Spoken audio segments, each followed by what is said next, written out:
Minha proposta é conversar com vocês sobre um Deus que aceita todos, mas que não aceita tudo. Um Deus que deseja receber pessoas, mas que as pessoas cujas quais serão recebidas precisam entender que o Evangelho requer dela um reposicionamento, uma recolocação. As coisas estão ficando meio bagunçadas nas igrejas, porque as pessoas chegam muitas vezes e dizem o que concorda e o que não concorda, o que é exposto pela Bíblia. E esse é um grande desafio, porque me parece que as pessoas estão desejando que Deus aceite tudo, e Deus não aceita tudo, Ele aceita todos, e é bem diferente. Então essa é uma narrativa que a minha proposta quer mostrar aos vencedores, aqueles que buscam a sua vitória, e que ela pode vir muitas vezes de sua fé, ela pode muitas vezes vir de sua obediência, porque às vezes a sua obediência pode até conduzir você a lugares que a tua fé não te levaria. E as suas obras, as suas ações, as suas escolhas. Então esse é um texto que vai mostrar a importância. Mateus 22, do 1 ao 14. Coloca, por favor. Então Jesus, tomando a palavra, tornou a falar-lhes em parábolas, dizendo: o reino dos céus é semelhante a um certo rei que celebrou as bodas de seu filho e enviou os seus servos a chamar os convidados para as bodas, e esses não quiseram vir. Depois enviou outros servos, dizendo: dizei aos convidados: eis que eu tenho o meu jantar preparado, os meus bois e cevados já mortos, e tudo já pronto, vinde às bodas. Eles, porém, não fazendo caso, foram, um para o seu campo, outro para o seu tráfico, e outros, apoderando-se dos servos, os ultrajaram e mataram. E o rei, tendo notícia disso, encolerizou-se e, enviando os seus exércitos, destruiu aqueles homicidas e incendiou a sua cidade. Então diz aos servos: as bodas na verdade estão preparadas, mas os convidados não eram dignos. E depois as saídas dos caminhos, e convidai para as bodas todos os que encontrares. E os servos, saindo pelos caminhos, ajuntaram todos quanto encontraram, tanto maus como bons. E a festa nupcial foi cheia de convidados. E o rei, entrando para ver os convidados, viu ali um homem que não estava trajado com vestes de núpcias. Disse-lhe: amigo, como entraste aqui não tendo veste nupcial? E ele emudeceu. Disse então o rei aos servos: amarrai-o de pés e mãos, levai-o, lançai-o nas trevas exteriores, ali haverá pranto e ranger de dente, porque muitos são chamados, mas poucos escolhidos. Feche os seus olhos. Senhor nosso Deus e Pai, em nome de Jesus, eis aqui a Tua palavra. Continua falando conosco e usa-me como um canal de bênção nessa hora. Pelo poder do nome de Jesus, fala conosco. E fala conosco não aquilo que queremos ouvir, pois isso é muito pouco. Fala conosco aquilo que precisamos ouvir. Usa-me, ó Deus, em nome de Jesus. Você pode dizer amém? Dentre tantas as comparações que Jesus fez exposição sobre o reino de Deus. Essa é uma das histórias bem interessantes narrada por Jesus. Jesus vai comparar a salvação, o reino de Deus, como uma festa de casamento. E ele diz que o filho do rei vai se casar.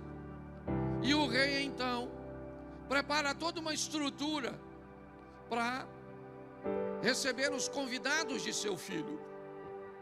O rei manda convidar as pessoas especiais, ou pelo menos que eram consideradas especiais.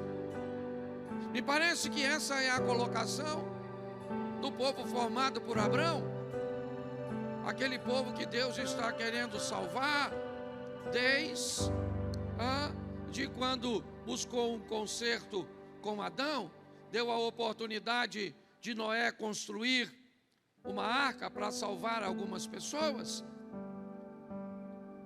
Mas agora Deus está dando uma amplitude a tudo isso.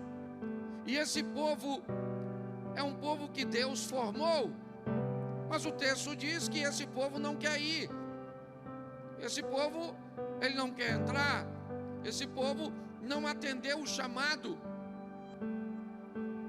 E o chamado, me parece, tem muito a ver com a obediência do povo no Velho Testamento, de um Deus que quer salvar, de um Deus que está sempre buscando alcançar pessoas. Mas esse povo, ele rejeitou. E pior do que isso, começou a perseguir e a matar os mensageiros. Começou a criar problemas para aqueles que levavam uma palavra de alinhamento, aqueles que confrontavam as pessoas com o pecado, seja ele da idolatria, da imoralidade, ou de qualquer outro pecado que o afastasse de Deus. Eu não sei se você reparou, mas numa das colocações no texto, diz que esses mensageiros foram ultrajados e mortos por aqueles que não estavam desejando ouvir as palavras corretivas.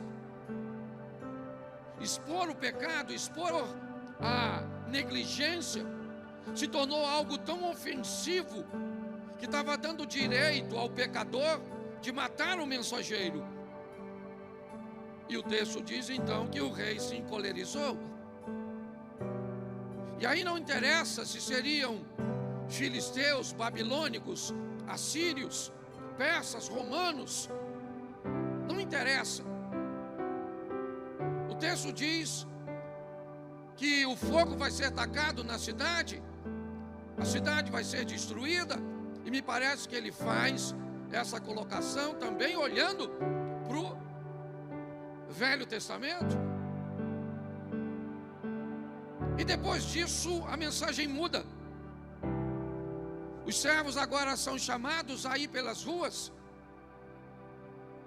E agora os convidados, eles são bons, eles são maus. Os critérios para os convidados me parecem apenas: eu quero participar da festa. A comida já está na mesa, a bebida já está pronta. Então venham para o casamento de meu filho. O verso 9 diz: ide, pois, as saídas dos caminhos, e convidai para o casamento, para as bodas, a todos quanto os encontrarem. Saindo os servos pelo caminho, ajuntaram todos. Presta atenção, todos. Está dizendo aqui, se eles eram bons, se eles eram maus, todos estavam convidados para a festa. Aqueles que aceitaram foram à festa. Mas quando o rei vai entrar na festa, ele vai notar que alguém aceitou o convite, mas não respeitou o protocolo. Alguém desejou ir na festa, mas não se preocupou com suas vestes. Achou que ele poderia ser alguém diferenciado dos outros e que seria tolerado. O convite foi feito, é verdade. O indivíduo iria se quisesse, é verdade. Haveria um livre-arbítrio ao convidado de comparecer à festa ou não. Mas a roupa cuja qual o convidado deveria aparecer na festa seria as vestes de núpcias. E havia um indivíduo que não estava vestido. Um indivíduo, ele entrou na festa do jeito que ele queria entrar. Ele foi do jeito que ele achou. Já que estão me convidando, tem que me receber do jeito que eu quiser ir. Já que estão me chamando, a minha presença deve sobrepor a todos os protocolos. E aí Jesus disse que o rei vai até ele e faz uma pergunta a ele: amigo, como é que você conseguiu entrar aqui sem as vestes de núpcias? Como é que você conseguiu entrar na festa do meu filho desse jeito? O texto diz que o convidado não tem o que dizer, o que indica que ele teria acesso à veste de núpcias. Ele não estava com a roupa inadequada porque não tinha o que colocar. Ele não estava com a postura incorreta porque ele não tinha como estar da forma certa. Ele simplesmente não quis. Foi uma opção dele. Ele estava diferente de todos. E era fácil de identificá-lo, pelo menos como Jesus está dizendo aqui. Era só olhar para a roupa dele. E pela roupa dele já sabia que ele não estava no padrão exigido por protocolo do casamento. Então Jesus chama os servos e diz para eles: pega esse cara aí, ó. Quem era ele? Era um dos convidados. Ele foi convidado. Mas Jesus diz: faz o seguinte, amarra ele, pega ele e joga lá fora. Põe ele para fora do casamento do meu filho, tá certo? E lá fora vai ter clamor e ranger de dente. O texto termina dizendo: porque muitos são chamados e poucos escolhidos. Com muito respeito e amor, eu quero falar com você de um evangelho que é para todos, é verdade. Romanos capítulo 3, verso 23 diz: porque todos pecaram e destituídos estão da glória de Deus. Mas João no capítulo 1, no verso 12 diz: mas a todos quantos o receberam, deu-lhes o poder de serem feitos filhos de Deus, aos que creem no seu nome. O evangelho é para todos, um evangelho para todos.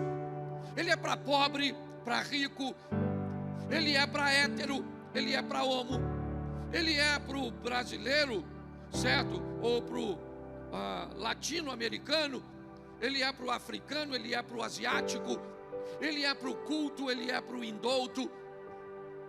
O evangelho é para todos. E Deus quer salvar a todos e mostra isso desde o Velho Testamento. Mesmo com um povo escolhido, nós já temos espasmos, sim. Nós já temos indício de um Deus que entra com Abraão no Egito e que sai com Agar, mostrando que ele pode salvar os egípcios.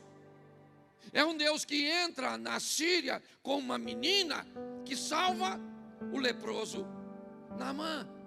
É um Deus que entra em Jericó com os espias e tira de Jericó uma ex-prostituta.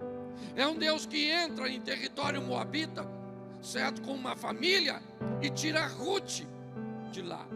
Quer ir para o Novo Testamento? Vamos lá, que tira o violento Paulo, que as pessoas tinham medo de ter com ele, e de introduz ele na salvação. Quebra o paradigma de Pedro para salvar Cornélio, e é assim que Deus está fazendo. Entra na casa do Zaqueu, que as pessoas achavam que não mereceria.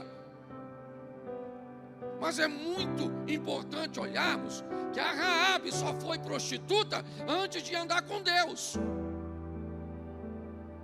Que o Paulo só foi esse sanguinário antes de ter um encontro com Cristo.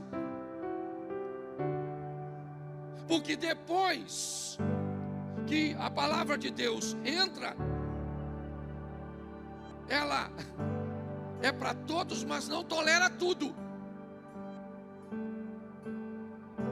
E é muito importante nós olharmos isso de uma forma muito madura, porque hoje alguns discursos estão distorcendo um pouco isso.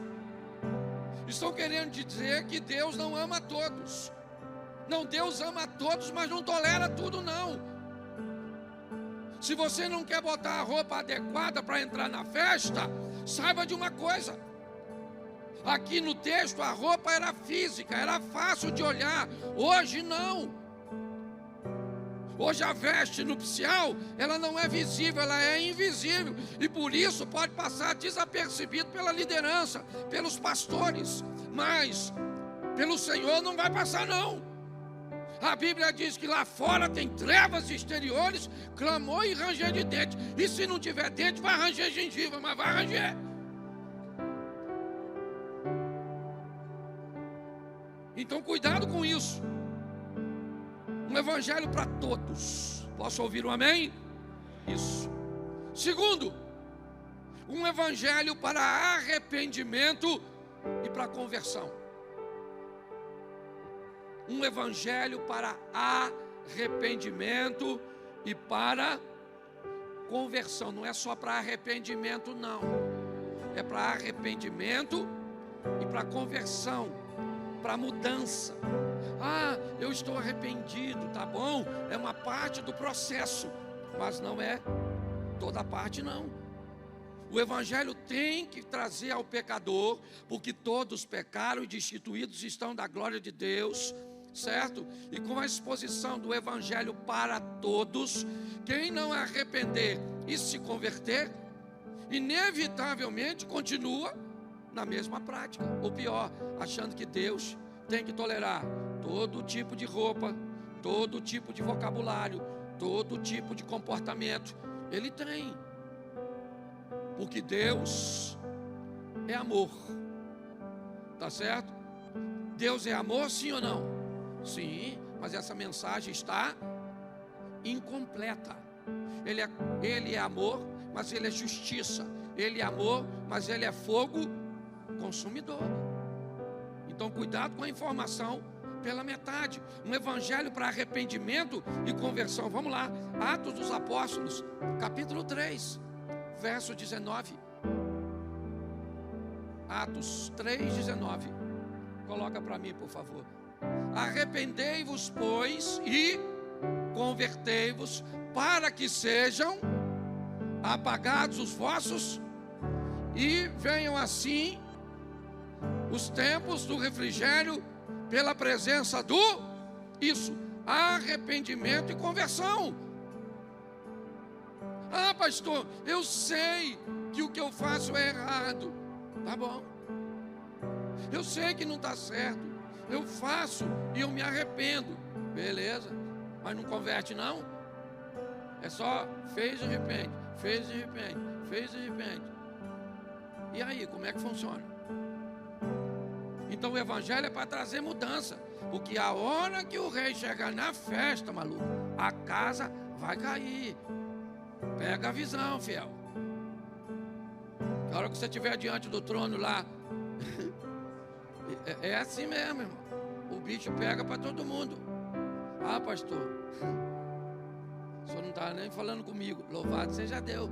Mas deve servir para alguém. Certo? Arrependimento e isso. Tem que converter, não é só arrepender, não. Não mudava quando estava na igreja A, foi para B, não mudou, foi para C, não mudou, já está na igreja R. Já está acabando o alfabeto. E ainda não mudou. Não, pastor, por causa da tentação, porque o senhor entende. Eu entendo. Eu entendo. O negócio é que eu entender ou não entender, não muda nada. Todo mundo vai passar. Eu já cansei de falar aqui. Todo joelho se dobrará, toda língua confessará, todo olho verá. Saiba de uma coisa: se você for para o inferno, você vai lembrar desse culto de hoje. E antes de ir para o inferno, vai ter que dar uma passadinha no céu, porque a Bíblia diz que todo olho verá. E quem é que vai estar lá sentado do lado de Deus? O noivo, Jesus. E o dono da festa, Deus. E quem é que vem? Você. Aí vieram alguns na sua frente, e você está só olhando para ver o que vai acontecer. Aí o que estava na sua frente, Jesus fez assim, ó.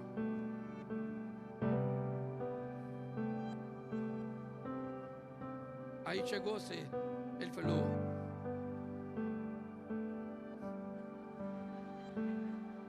você não, você lá no final do corredor, trouxe uma roupa fresquinha, que lá está quente, o Satanás. Mas é verdade. Esse negócio de super graça que Deus vai passar por cima de tudo. O evangelho é para arrepender.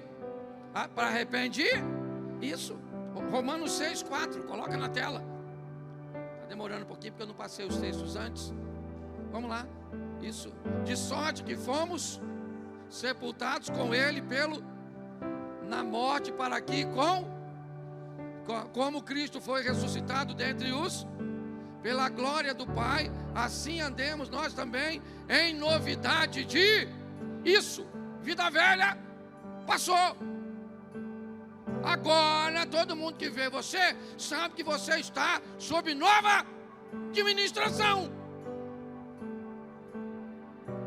Conheceu fulano? Isso aí. Não era fácil não, hein? Nossa, aquele era um menino difícil. Uma piriguete. É isso aí. Conheceu fulano? Pinguço, cachaceiro, mulherengo, mentiroso, envolvido com jogo. Todo mundo aqui tem passado. Não fica me olhando com essa cara que você não tem, não. Eu sei que você tem. Certo? Aí Jesus entrou. Você continua fumando? Sim ou não? Bebendo, jogando, se prostituindo. Então, novidade de... Mas tem uns irmãos que entram na igreja, que Deus só quer o coração. Pensa que Deus é cardiologista. Não, porque Deus só quer o meu filho.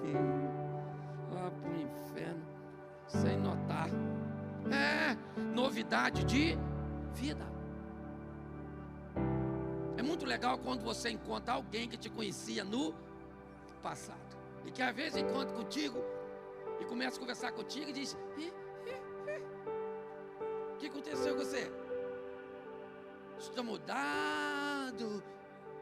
Você não usava essas roupas. O que aconteceu com você? Aí você diz: eu agora estou andando com o chefe dos crentes. Jesus: sabe. Não bebe mais? Bebo não. Pego só a sua mulher, nem ela. Tá tão ruim que eu não estou pegando nada. Não, na verdade. Você está rindo de tudo. Mas é verdade, sabe? Quando as pessoas olham e elas olham para você e descobrem que agora você vive um outro estilo de... Porque não teve só arrependimento, teve também conversão. Entendeu? E quem decide se converter é você. É você que fala para você mesmo: sem vergonha. Olha no espelho e conversa com você. Fala: olha, você quer me levar para o inferno. Eu já falei isso com assim, já. Falei, você, Cláudio, você não vale nada não. Você quer levar eu para o inferno. Eu não vou, você vai sozinho. Eu não vou. Eu já conversei muito, porque eu já tive uma vida muito pior do que tem hoje. Hoje eu ando com tanta tarefada que eu estou até sem tempo de pecar. Hoje eu estou na igreja desde cedo. Às vezes o pecado vem, eu falo, ó, volta outra hora. Porque eu estou ocupadinho aqui, não dá não. Meu filho Caio falou, pai, só de você falar isso já está pecando. Não estou aqui para julgar ninguém não, mas a verdade é essa. Um evangelho que não pede de você conversão, que não pede de você arrependimento, não é evangelho. Então o evangelho expõe você a ouvir coisas que não lhe são agradáveis, mas são importantes para a conservação da sua alma. Só que hoje, muito membro de igreja virou cliente. Não pode falar. Você vai falar que eu vou para o inferno? Então eu não trago mais minha oferta. Eu vou até para o inferno, mas vou com a minha oferta. Então é um grande desafio.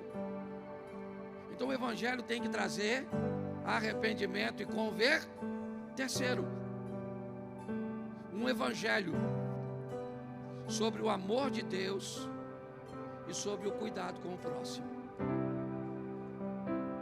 Isso é muito sério. Amor a Deus, cuidado com o próximo. É assim que funciona. Mateus 22, verso 39 e 40. Coloca, por favor. Mateus 22, verso 39 e 40.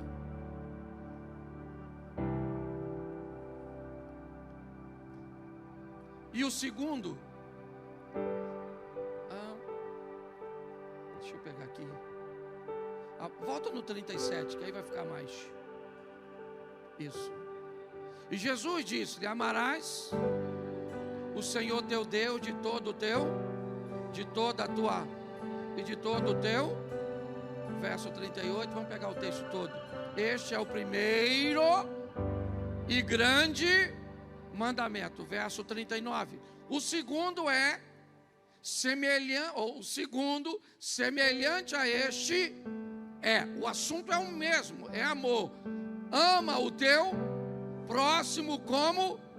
Verso 40 diz: desses dois mandamentos dependem toda a lei e os profetas. Preste atenção aqui.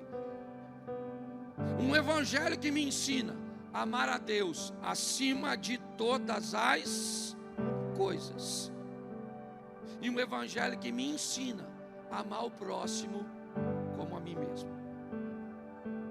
Isso é sério. Desses dois temas, ama a Deus e ama ao próximo, dependem, certo? A lei e os profetas. Bom, isso me despertou numa crítica política. E eu não quero falar de política, mas me despertou numa crítica política que eu achei muito pertinente. Alguém estava usando o meu nome para falar do meu apoio ao ambiente de direita. E aí alguém perguntou o que a Bíblia falava sobre nós falarmos que há na esquerda um desejo e um propósito de destruir alguns valores familiares. E aí o indivíduo que foi avaliar a minha fala, ele disse assim: em parte está certo, em parte não. Porque o trabalho que a esquerda deseja realizar com assistencialismo e com cuidado com os pobres, certo? É muito importante. Muito maior do que o que a direita faz, no sentido político. Mas se for olhar pelos valores conservadores de família, pode-se achar que olhar para essa destruição de valores é algo que a Bíblia também condenava. Porém, o amor e a ajuda aos pobres se sobrepõe a tudo isso. Em tese os crentes estão muito preocupados com valores morais, mas estão totalmente despreocupados com ajudar os necessitados. E talvez isso seja uma verdade, eu não estou aqui para defender isso. Eu só queria colocar isso de uma forma para nós aqui, bem esclarecida. E preste atenção o que diz Gênesis 1:1. Bota na tela. Gênesis 1:1. No princípio criou Deus céus e a terra. Esse é o primeiro versículo da Bíblia. Capítulo 1, verso 1. Ele dá uma direção que todo crente deveria saber, que nós lemos em Mateus: amai a Deus sobre todas as coisas e o próximo como a ti mesmo. Esse texto diz: os céus sempre virão primeiro. No princípio criou Deus os céus e a terra. O céu sempre virá primeiro. Goste as pessoas ou não, concorde ou não, tá certo? É importante entendermos isso. Vamos lá? Mateus 22. Perdão. Mateus 6:33.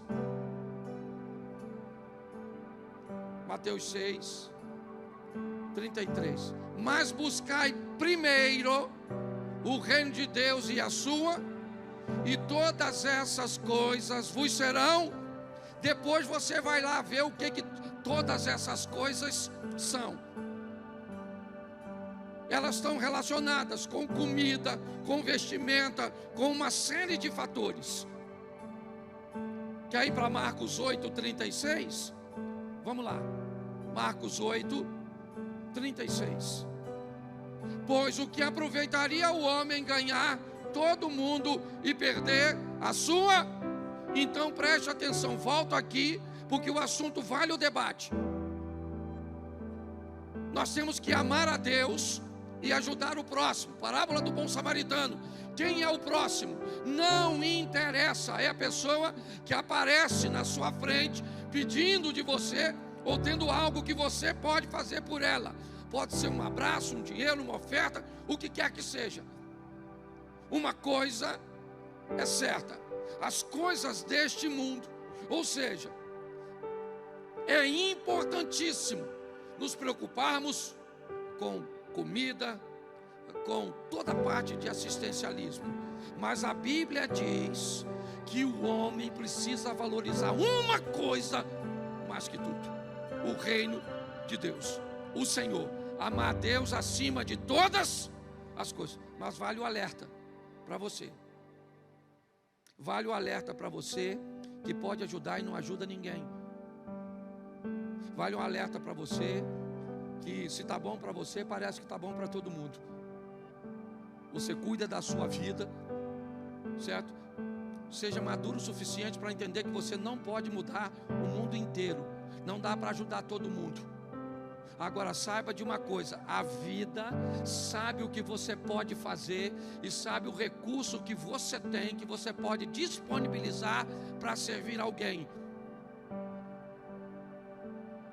Às vezes um mendigo te aborda para te pedir dinheiro e você não tem, mas você não tem uma palavra de salvação para ele, você não tem uma oração a fazer por ele, mas ele está sujo, ele está fedendo.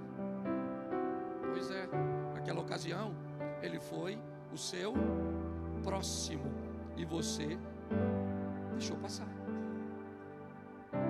Então os céus, todas as vezes que alguém expor a você que fazer as coisas aqui na terra é importantíssima, concorde com ela, porque a Bíblia diz, e você tem que dizer para ela: eu faço. Por isso é que eu digo aqui, quando o assunto é recurso material, aprenda, certo? A maior parte do seu recurso, a Bíblia chama de pão, é o que é seu. Pão é seu, você dá para os outros se você quiser. Segunda parte do que vem para sua mão é oferta, é investimento do reino de Deus, é o que a Bíblia vai chamar de semente. A terceira parte, certo, que vai sair desses 90% que ficou com você, deve se chamar generosidade, que você decide o quanto sai. Você quer alinhar a sua vida econômica? Coloca aí, meu irmão: semente, pão e generosidade. Ninguém, escuta o que eu estou lhe falando, porque Deus não mente. Ninguém que coloca, certo, sua vida financeira dentro dessas três linhas, certo, passa necessidade. Pode viver o milagre de Deus chegando, mas na maioria das vezes vive a bem-aventurança. E quem não faz pode morrer cheio de dinheiro, mas vai ouvir do pai do noivo: como é que você entrou aqui? Bota para fora. É assim que funciona. Então o evangelho que nos ensina a amar, e ele começa a alinhar a nossa vida, porque isso faz um alinhamento. Você pega uma pessoa, certo, que entendeu que todos é diferente de tudo. Então essas pessoas foram alcançadas por fazer parte do todos, mas descobriu que quando chegarem aqui não pode tudo. Então vagarosamente, num tempo dela, ouvindo a palavra, elas foram se libertando, foram mudando, foram crescendo, foram amadurecendo e foram se libertando dessas situações. Por quê? Porque encontraram o evangelho. Que evangelho? Não o evangelho do pode tudo, não o evangelho de não pode nada, não um aprisionamento, nem um ambiente de libertação descabida, mas um evangelho coerente, que te apresenta uma linha de arrependimento e que te dá o direito de tentar entrar na festa, ou com a veste certa, ou com a que você quiser. A Bíblia só está dizendo que se entrar com a errada, vai ter que sair. É assim que funciona. Um evangelho que nos expõe ao amor a Deus sobre todas as coisas e o amor ao próximo. Porque, preste atenção, o alinhamento tem que ser fé, obediência e obras. Então preste atenção: eu tenho fé, eu creio, eu faço, eu realizo. Então tá bom, parece que está certo, né? Então eu tenho fé, eu creio em Deus e eu também realizo. Mas a pergunta é: eu obedeço para realizar ou eu faço do jeito que eu quiser? Então eu ajudo do jeito que eu quiser, eu faço do jeito que eu achar certo, eu vou quando eu quero, eu faço. É só assim. O que eu estou falando comigo e com vocês é um alinhamento, eu creio, eu obedeço, eu faço. Isso cria um alinhamento entre o céu e você,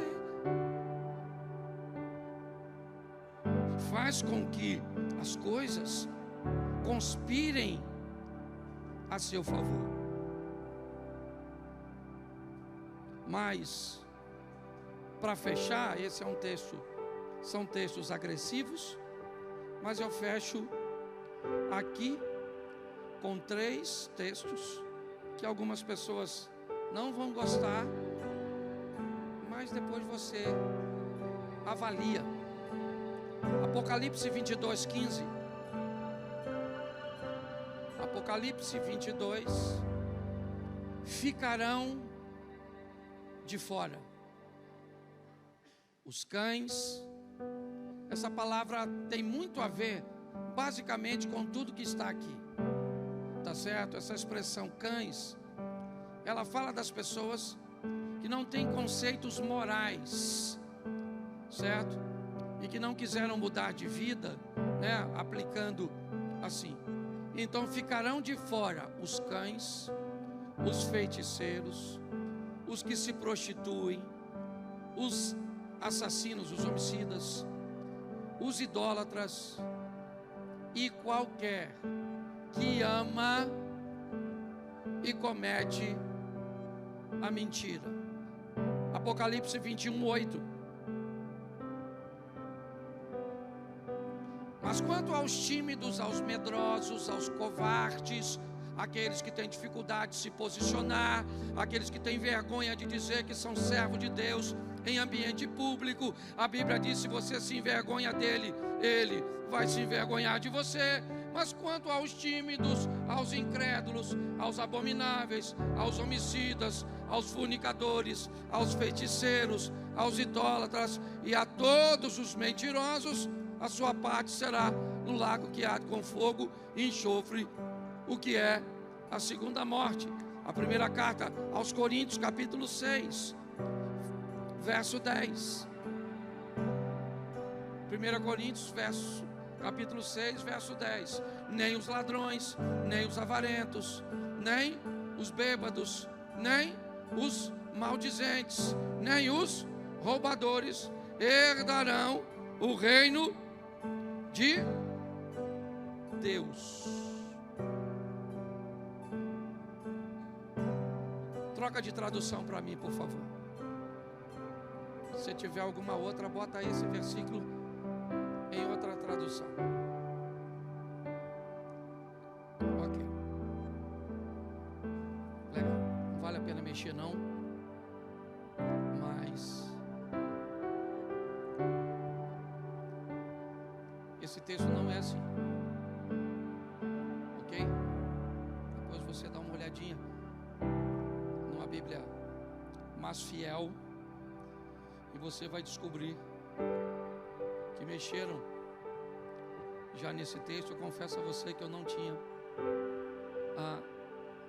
notado, tá certo? Mas está tudo certo aqui.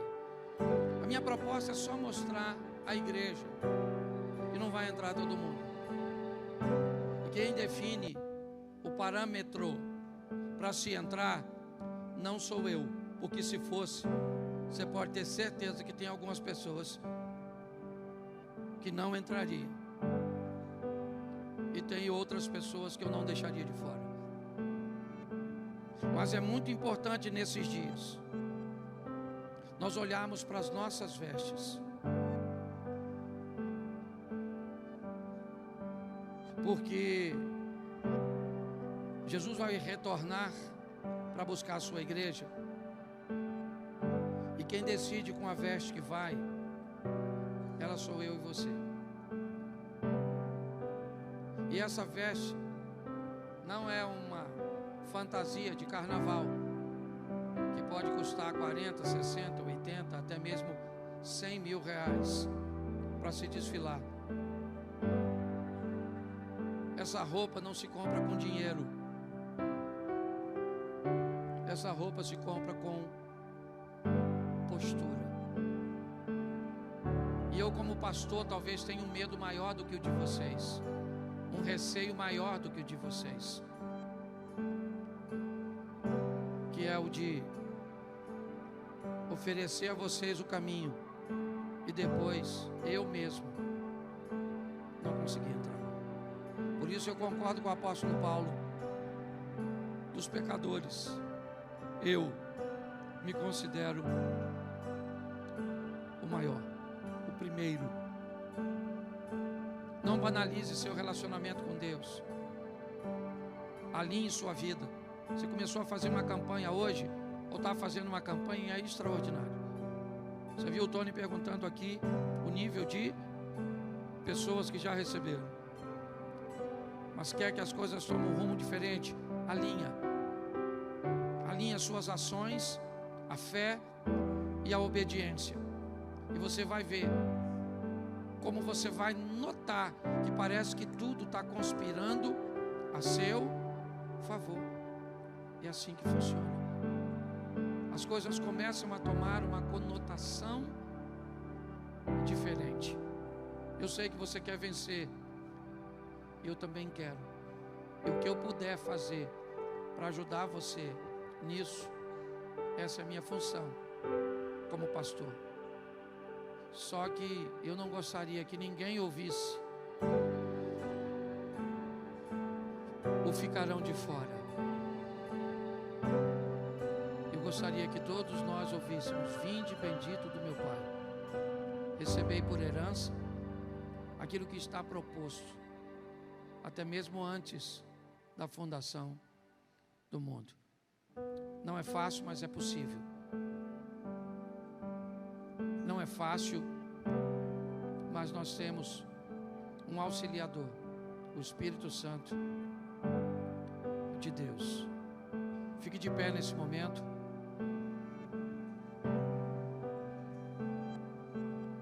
Eu só queria que você gravasse isso e não permitisse que ninguém